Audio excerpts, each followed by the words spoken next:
Welcome to Grounded Engagement, Liberating Leadership. I am so excited to be here today and to have you amazing conversation with you.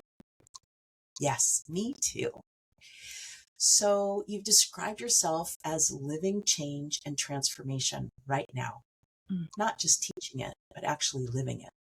What does that feel like on a Thursday morning? And every morning feels a little different, but what it feels like today, right now, honestly feels a little overwhelming. And I hope that's not, a scary word for people, but there is a sense of responsibility, that I feel. And I think that a lot of leaders are feeling right now because change is changing. Right? It's not feeling the same as it did. And maybe I'll just use COVID as a marker that we all know. Things felt different before COVID than they're feeling right now. And change is not just internal to the organizations in which we're working, but it feels much larger, post COVID. And whether it's geopolitical things, whether it's global health crises, whether it's things going on in the macro political environment, it's feeling a little overwhelming right now. And I think as leaders, we've all got to be honest about that. And going into any conversation on change, it does not feel the same. It feels different than it used to, at least in my experience. Yeah. Yeah, I really appreciate what you're saying right now because there's leaders, there's the role of leadership, and then there's the act of leadership. Mm. In any given moment, right? And then there is our humanity. We are human beings in these experiences. So for someone who's been in change management consulting for 20 years, what's different about right now? Mm.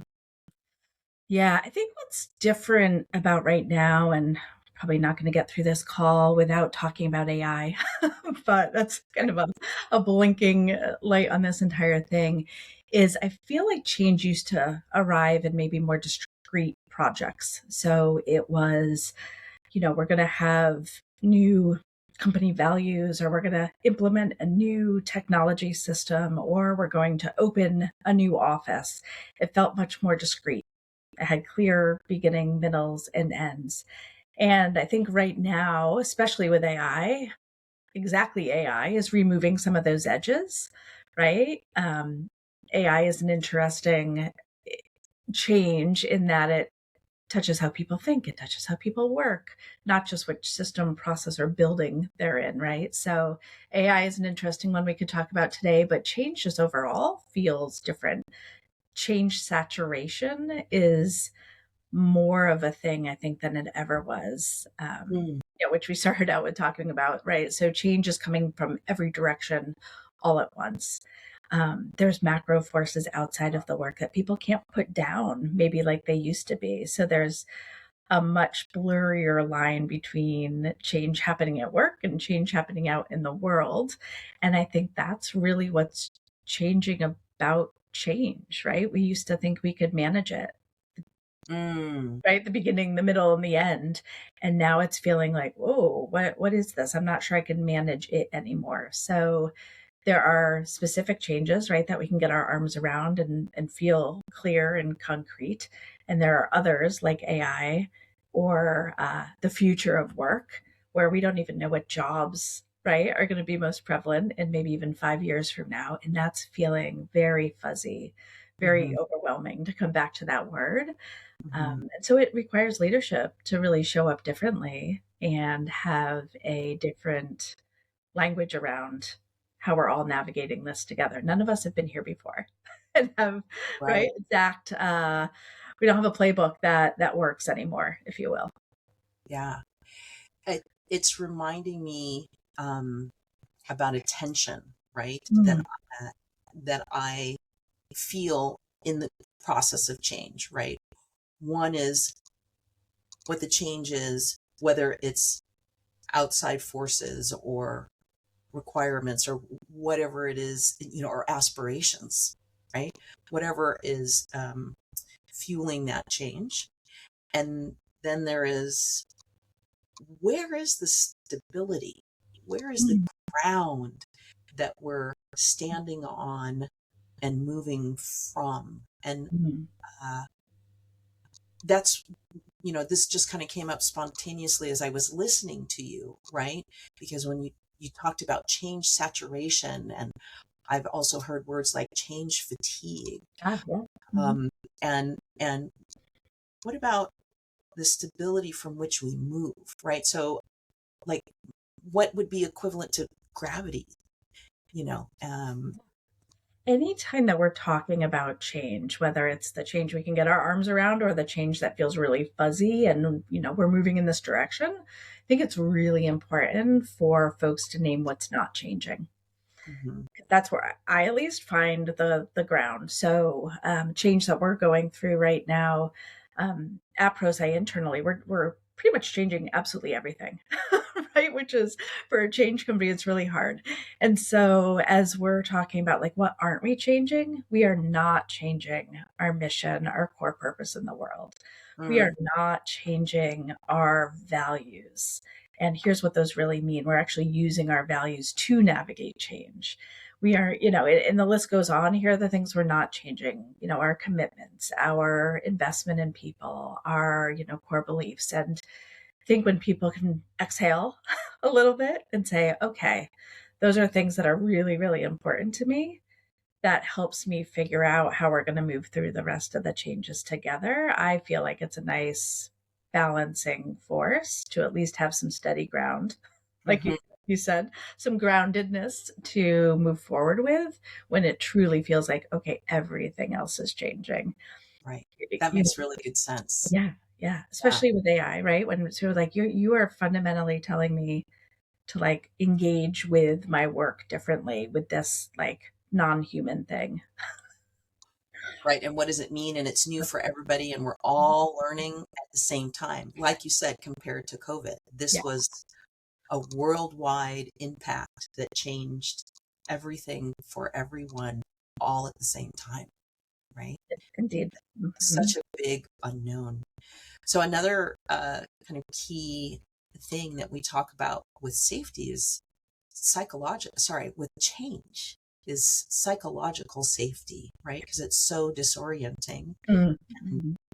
when human beings are feeling anxious, we don't have access to our creative function, to our ability to attune and relate to others, to our ability to learn, which is required when things are changing, right? So, how do you create psychological safety when you're navigating your own uncertainty because you are impacted by this change as a leader? Absolutely. Yeah, a couple of things I could offer there. Especially now, I think when you're leading change without a fixed endpoint, especially, it does require you not to be busy all the time. So, kind of first step to creating psychological safety is actually to give yourself some space to make sure that you have not only time for yourself to get perspective on what is happening, so time for introspection, time to make sense of things, time to give yourself that mental break from doing and being for others. Because I think your own self presence, your own awareness of what's happening for you is what leads at least most of the leaders that I engage with to their ability to create a psychologically safe environment, right? So you have such an impact, just your presence as a leader. And I'm very attuned to this myself is if I'm showing up frazzled, if I'm showing up overwhelmed, if I'm showing up disconnected from kind of how I feel about something or my body, it is very hard for me to put my energy, effort, and attention onto other people, which is what psychological safety absolutely requires, right? We think about psychologically safe environments is really where a leader is listening deeply to folks who are around them. And I think we can't listen deeply unless we are out of our own mind, our own way, if you will. And so we have to get in touch with how we're feeling about something and keep that separate from how others might be feeling, right? So our uncertainty is not theirs, and collapsing their uncertainty with our uncertainty is not going to help anyone, right? So if we need to create the time and space for empathy, we have to be open to somebody else's lived experience of the change, what's different for them, not just looking for, oh yeah, that's how I feel, or do they feel like I do, right? And to really keep it an open space and not assume it mirrors your experience. Mm-hmm. Something that I've found important in creating psychologically safe environments is, leaders can't opt out of communicating, right? But we really need to be able to facilitate the challenges. And something I find helpful is the name it to tame it mantra. I'm sure you've heard that before, right? So just naming like what is happening for people, naming the fear itself, or naming the challenge, or naming the concern, whatever that is. Let's just like name it, put a word on it, and make it okay to do so. So a good example, I guess, is with AI. I am fearful it will replace my job. And it's like, yeah, let's talk about that. Let's talk about it. Let's go there. Right. And I think leaders have to be able to go there and to name and tame things that are real for people, so that folks can continue to bring you concerns in whatever challenge it is. What, AI is just one, but it could be any sort of change. Do these new values, for instance, if you're putting out new values in your organization, or you have new leadership, a lot of folks are questioning, do these values resonate with my own? Is this new leader going to be a leader that, takes care of me and appreciates me and can see my, individual value as a person? I mean, these are all like really real fears. If you can talk about them and put them on the table, I think that really helps people continue to give you the feedback you need as a leader, so that you can make different decisions. Thank you. Thank you so much. Yeah, that's really what this show is all about, right? When you're talking about the tips that you offered for psychological safety and what it means, whether it's naming it to tame it, or empathy, listening, getting yourself grounded first so that you can be present and responsive rather than agitated or anxious yourself, right? Really, so that grounded engagement. And so you've been mentioning AI, and that is up for us all right now. And one of the things that's really interesting and where we can learn from is your experience, your stories. And so you said that you didn't go into HR or talent development or leadership development, organizational development, right, to become a tech leader. Then AI arrived, and suddenly that's the job. That is the What was job. the moment? Yeah, what was the moment you realized that had actually happened to you?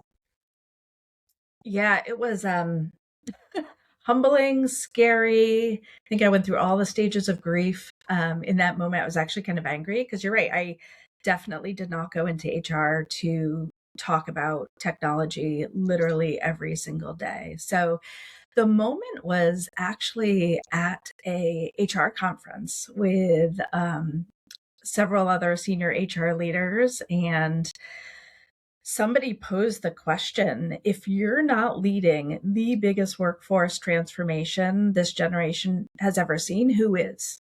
And how can you not be?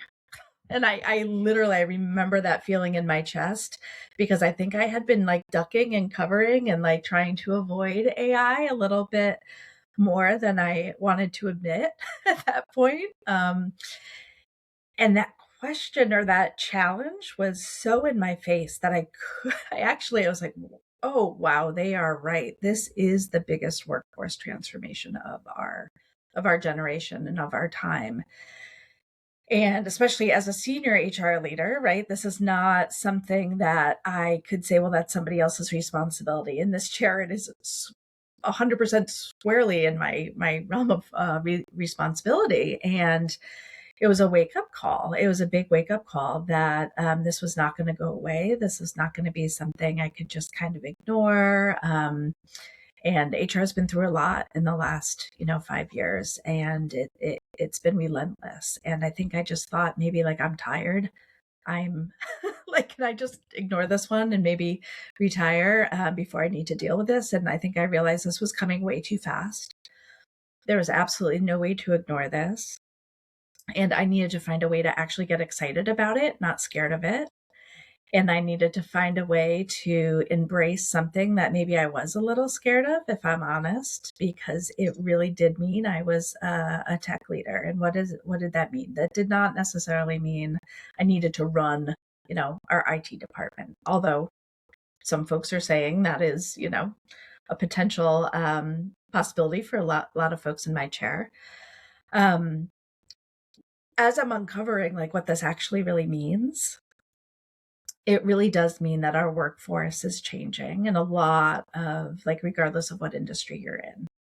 It does mean that we have a new partner at the table with us in technology that can actually help us be more human. And that's where I get really excited about AI and how I've been able to shift my thinking around why I need to be a technology leader, is because there is a new tool out here that can actually help us do even more human work. So I'd like to hear more about that, right? And and again, I'm thinking about our listeners, right? Because when we think about AI, that's like technology, that's high tech. We need the technical answer. How do we do it? What do we do? What does it do? Like all of those make it work kind of thing, right? And you're talking about the human side of change and how fundamental and critical that is. I'd really like to hear or understand that more, because so often people say, well, if you just give me the answer, if you just tell me how to do it, if you just, right, then I'll be fine. But I'm hearing something different. I'm hearing, and the second thing that I heard you say that really caught my attention was how a technology could make more space for human beings to be human. I'd like to hear a lot more about that. Yeah, it's definitely a different perspective than, AI is going to take my job. And I know we've all heard some of the quotes like AI is not going to take your job, but somebody using AI will. I think we're still actually in the early stages of AI integration. And so much of the research now from a lot of the early adopters, kind of going through early adoption, is folks are realizing that it is a human adoption and a human kind of challenge to actually realizing the benefit of AI. But yeah, let's go into like the early kind of possibility here is when you think about what AI is human made. And I think one of my big biases is that we need to keep it that way, and human led. And so while AI can help us free us up, honestly, from a lot of the repetitive tasks and things that consume our time, I'll never forget one of the the moments I was like, oh, this is actually, I don't even know what label to put on this story I'm going to tell you here. But when I first understood AI, I, had my early career was in organizational development, change management, which my job, my identity at work had to do with my ability to do pattern recognition. So I would interview people. I would be looking for patterns about things that were working or not working within their teams or within their organization, right? Trying to implement a strategy. What's working? What's not working? What's getting in the way? And I had built a career around pattern recognition. So interviewing people, seeing the themes. AI can do what used to take me weeks to synthesize, right? To take all of that insight, to synthesize, to tag words, all of those things. AI can do that in less than 90 seconds. That was incredibly scary. right? If you just look at it and like, wow, it just took my job. Actually, it just took my identity. That was like a right career, could be a kind of a career ending insight there. Instead, here's the opportunity, right? Which is, oh my gosh, it's seeing things I actually didn't see. And of course, you need to check for bias. You need to not trust AI implicitly there. And so it is a conversation with AI to get to that real pattern recognition. But then how much time that can actually free up for me to then deliver the insight and to actually work with the team with those insights that I now have much more quickly to actually say, okay, what do we want to do with this, right? What are then some of the behavior changes and things that we're going to do as leaders? And now I have so much more time for those conversations and for that insight. And so that's just a kind of a great example. And I could probably have 15 examples, that we could talk about there where it's like, I am now freed up to do the real value creation, which is what do we do about it? Right. And to do the coaching with leaders to say, what is that actually going to take for you to do something differently to make a real change happen here? Right. I remember when we were talking earlier, one of the things that you mentioned was unlearning. Mm-hmm. And so I'm hearing that right now. Yeah. So what does unlearning actually feel like from the inside as a discipline rather than a concept, right? As you were going through this yourself, in the story that you just shared. Oh, yeah. And I do this every day. Unlearning is this deliberate shift in perspective on the behavior that used to work or on the things that used to be your go-tos. So unlearning means that you actually need to start from a different place. So, the old instinct is like, here's how I've always done it. To unlearn something, which you absolutely need to unlearn. If you're going to fully embrace AI, you actually have to unlearn almost everything. And the new discipline is then to start by asking, before I go and do this, how can AI help me do this? So before you default to everything you've always done, ask yourself, how can AI help me do this? So this morning, for instance, literally just this morning, I was updating our employee value proposition. And there are things that I would typically do and kind of going through and actually I'm a very hands-on leader. So I like to get into it and actually write it down because that's how I get my words to talk about something is like I write it and then I say it out loud and then I write it again. I actually have to stop that thing that I've always gone to that I know works for me and say, okay, how can AI help me do this? So this morning I pull up the document and now I talk to AI. And so I've actually started to not write it down first. I've started to talk first to Claude, my AI tool, and ask them to write it down for me so that I can react to it. It's just this really fascinating. And then this morning, I saved 2 hours that then I can free up to spend time having great conversations like this, right? And it is just an unbelievable shift in like how your productivity changes, who you can now be as a leader, what time can you free up to actually coach and mentor others, and what time can you free up to learn, right? So unlearning things actually leads to time for learning. I think that's where I get most excited is actually we are now in this era of needing to just learn a lot and test, right? And try things and fail. I think that's what this moment in time is actually calling us to all be learners like never before. Yeah, so let's talk a little bit more about that, right? Because there's maybe an unspoken expectation that leaders have the answers and that leaders are going to tell us what to do. And I'm going to feel safe when my leader can tell me that. But what's happening right now is everybody's learning in public, in front of everyone, right? Yeah.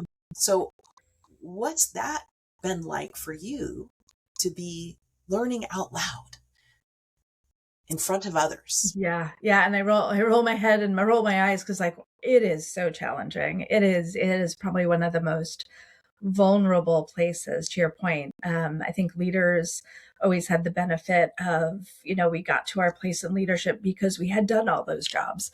We had deeper knowledge that now, oh, by the way, like AI has that knowledge. So like you're coming to me with all the knowledge, that I used to give to you. And so it's like, wow, what is my role now?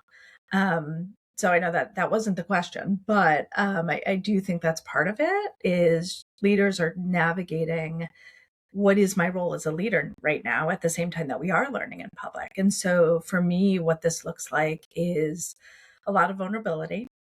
It means voicing the questions in my head out loud. So no matter how I think they feel. So it could be an example from a meeting yesterday, actually. I had no idea.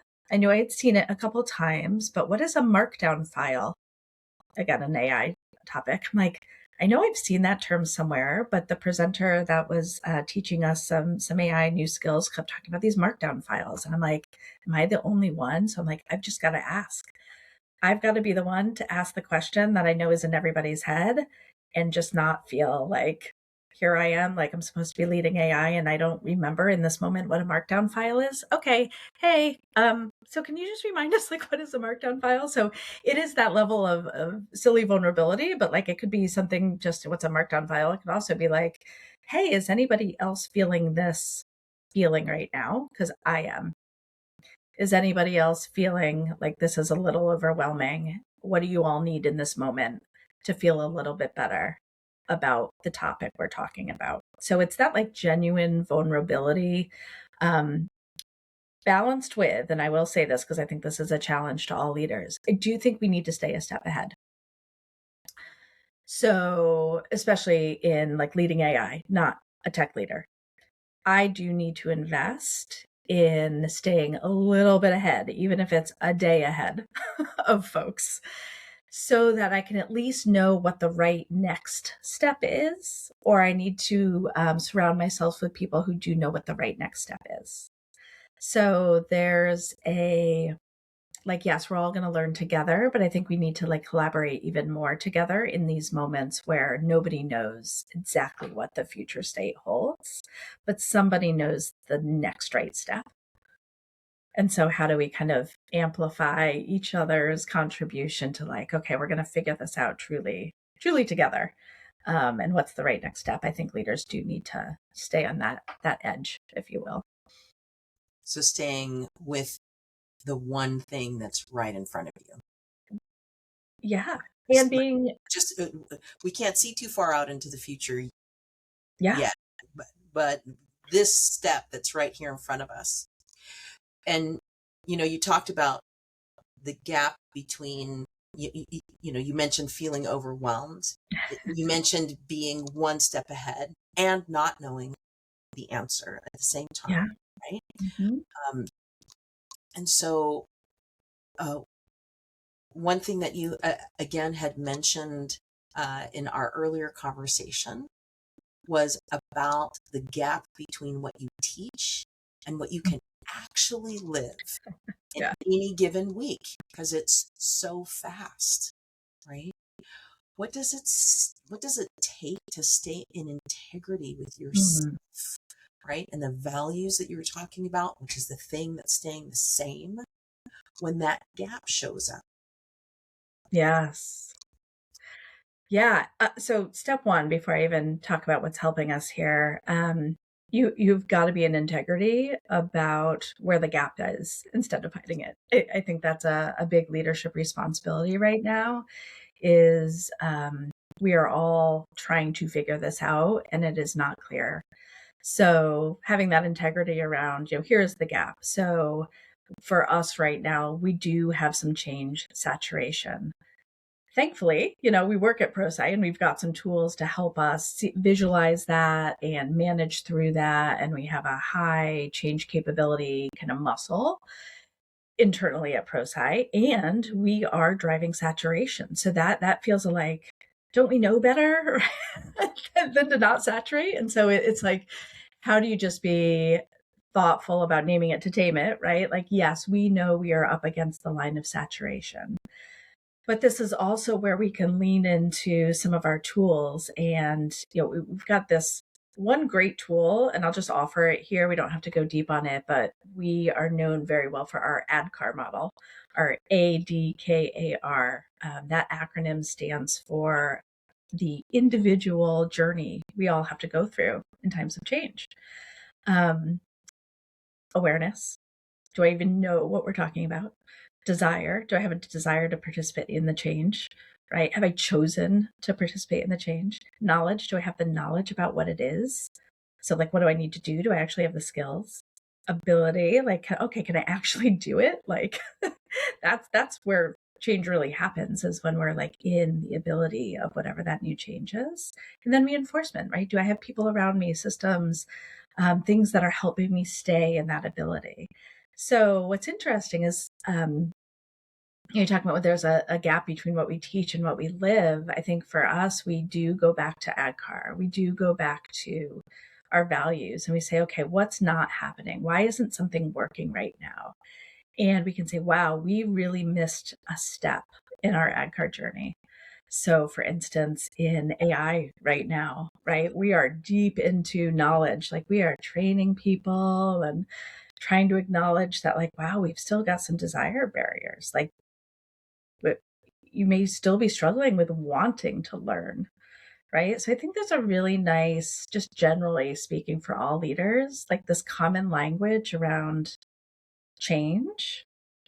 If you can name the things, so the name it to tame it around real, emotions, or if you can name where are we losing people as we're changing? So is it a knowledge barrier? Is it a awareness? Like, I don't even know what I'm supposed to be changing, right? That's like, okay, we all need to slow down. Let's like lean into that connection with each person on your team, that psychological safety we talked about. And like, let's actually use a common language. And maybe it's not ADKAR for your team, but it's something else. Like, do you know what we're changing? Do you know what we're trying to do? Do you have the resources and tools? Like, what do you need to help us move through the change together?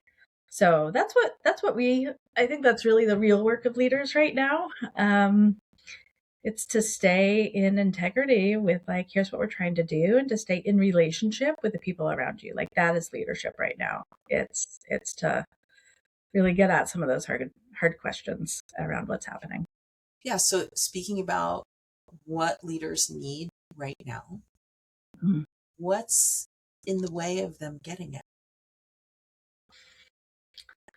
Oh, probably some of the things we've talked about. I think we all need a lot of courage and curiosity right now. I think courage is that place to, be vulnerable and to, name some of the things that are getting in your way, because, leadership is feeling a little like uncharted territory right now. It's being able to name, I need this, I need more support, and here's what it looks like, or I need to put up, firmer boundaries around work and life, and here's what that looks like for me. So I think there's individual courage that managers, leaders really need to have to identify what they need to be most effective. And then the curiosity, which is, if I don't know the answer, like, who does, right? So how do I find out? How do I get curious around what's going on for other people on my team or my peers as leaders, and really listen and hear what's happening so that you can take that right next step? I think that's really kind of an important piece. Something that's come into my conversations lately is that high performance is a team sport. I think we always used to think about high performance as like, I am a high performer. I'm not sure that that's realistic anymore. So yes, I mean, you can have moments of high performance, but like more and more, I think with the amount of change people are going through, high performance truly is a collective team sport. And so having courage, having curiosity, that psychological safety, and some common language, I think that's what managers, leaders really need most right now. And some of the things that are getting in the way is how we've always done it. There's a new mandate for how leaders need to show up in the future of work that we need a lot more conversation around as a community. Right. Yeah, I'm feeling torn right now because there's like two different directions that we can go, and I think they're both important. One is this, you touched on it a little bit before, and I just heard you say it again. It had something to do with role identity or my identity and how that's changing and again disorienting. And I'm hearing you talk about how am I going to approach that, choose. You talked about awareness and having an awareness of what's going on in here and my own internal wrestling to reimagine myself, my role, right? Yes. And then where do I put my attention?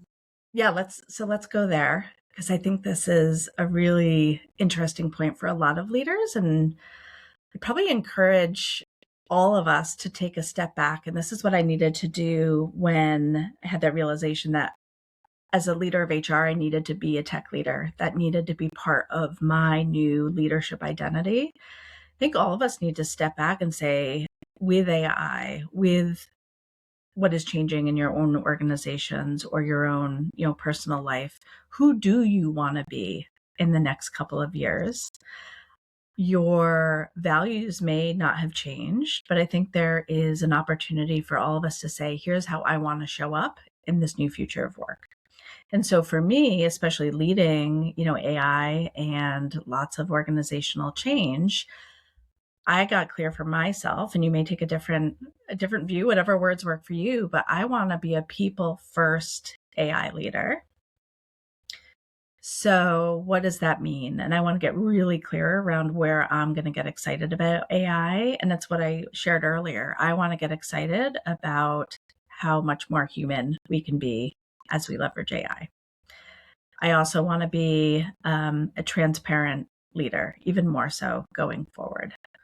I have a list of 4 or 5 things that I kind of committed to in the last couple of months that help me get clear on, how do I show up in conversations, in meetings, with my courage, with my curiosity and vulnerability. And I would definitely invite all leaders to kind of rethink about what their leadership looks like in the context that they're in, and have those be really good touchstones for them as they navigate a lot of uncertainty.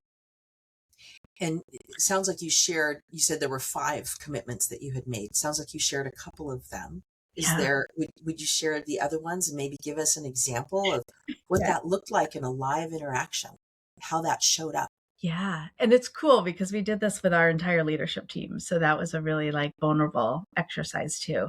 So let's see. So I'll share one of the words that I claimed recently that feels different. I really want to step into my inspirational self at this point in my leadership.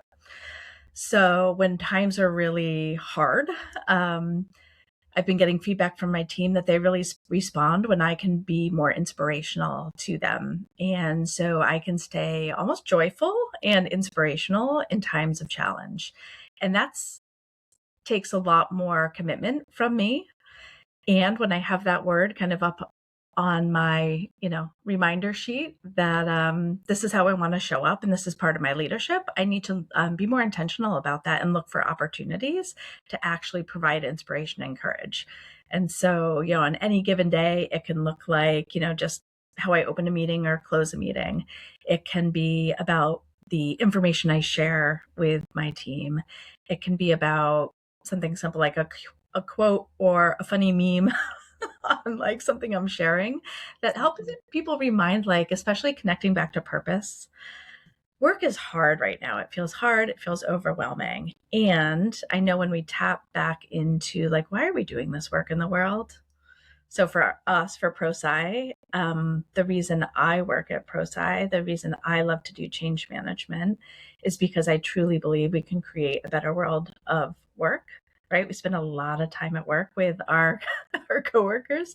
And so if we can give them tools to help get through difficult change, I feel like I'm making a real difference in the world and having a lot of impact, right, on people's work lives.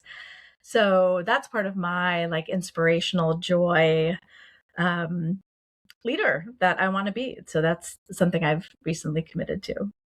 Great. Thank you. So the other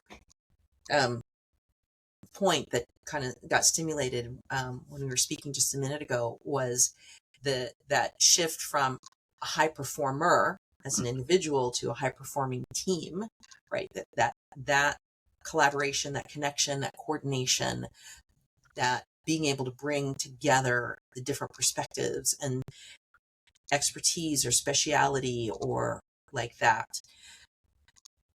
Now I'm going to tie that into the whole AI question, right? Which is, how do you lead across teams where some people are all in on AI and others can't see the relevance Yeah. or maybe even just resist it, right? Because even as I'm thinking about myself, listening to your story, we all have those moments of kind of going back and forth where it's like, whoa, what is this? And it seems too steep or it seems too scary or whatever. And then another moment where I might dig in, play around, learn something, try something, and have a moment of success. Okay, maybe I can do that, more of that, right? Yeah. So everyone's in a different place and you're needing the whole team to function together in order to be high performing, like performing together like a single body that has its own distinct functions and is fully coordinated. So how do you lead across teams where there's that difference? Yeah, you made me think of two things. The first is just something, and hopefully this is related, but I think this might be interesting for other leaders to think about, which is tapping into functional leaders that maybe you have not spent a lot of time with. So for HR to move into tech conversations, I spend more time than I ever have with our IT function and our product function, who is leading our AI integration work. And so, like, brand new conversations need to happen in any change, whether it's AI change or something else, right? So there are new connections that need to be made. I think that leads into the second piece that you're asking, which is how do you make sure you're bringing everyone, together? And that also requires, going outside of your normal conversations and your normal perspective on things. So at least at ProSci with the AI, we do want everybody to at least get to a level of proficiency, because when we know everybody gets to that level of knowledge, so back to ADKAR, right? Everyone's aware of what we're doing, they have the desire to participate and are getting to a level of knowledge, then and only then can we move into this ability conversation. And so we don't want to slow down anyone who is far down the AI path and it's doing all the things and building all the agents. I really want to make sure that we've got everybody on that journey with us. And so slowing down and making sure that we're acknowledging individual change. Like you said, some days it feels really scary. Other day, right? And the breakthroughs are every single day. So building your first agent, right, only comes from knowing how to log in and asking questions and chatting. And then you're like, I can't build an agent. I'm going to let's have a session. Let's build an agent. Everybody built an agent this week at ProSci, and it was eye-opening. And now people are like, oh my gosh, right? I know how to build. We did like a chief of staff agent. So everybody wakes up every morning now and has some, a Claude chief of staff agent. Those little breakthroughs create all the same feelings that the initial breakthrough or the initial step took, right? Now I'm really scared because now I have this agent and like, how do I change I mean, it's this perpetual thing where we just have to keep in dialogue around what's working and not working, where we have to keep in dialogue around where people are getting barriers, right? And getting stuck. So again, that collective, like, how do we just help each other? So new learning forums, as people become experts, let's acknowledge their expertise and put them in positions where they can teach others, right? And that is not going to look the same. That's not hierarchical leadership. That's peer leadership, right? And new expertise emerges in that type of learning culture and that type of learning system. And I think I'm really excited about that is what's happening. And that's also, something AI is making us more human. We have some new leaders and new community, experts that maybe we've never heard from, right? We've known them all along, but we had no idea they had this expertise. So there's just some really cool organizational learning and organizational identities being formed as we adopt AI. Great. Thank you. Yeah. So is there anything left to say? And here, let me just drop in this question. What's the one thing you wish every manager knew about what's needed now to help themselves and their people live into the next generation of constant change? That is the question. So what's my answer? Let's see. I wish every manager knew that, honestly, like you do have what it takes. We are all figuring this out together.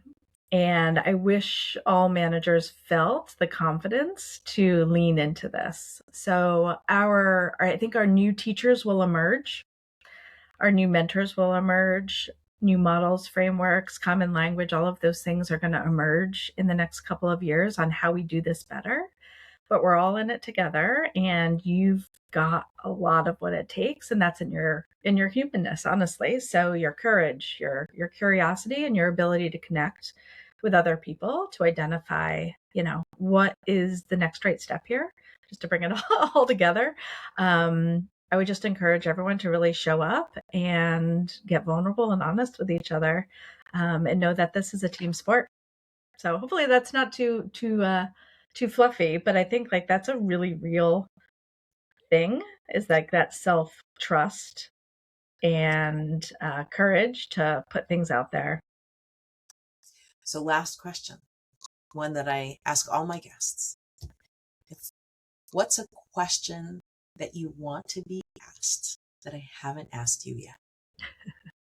Yes. I should have thought of my answer. I knew this was coming. I think what keeps me going? What keeps me going in all of this change? Like, what is this really about? So what is it that keeps you going in this constant change? So for me, I've got like multi passions.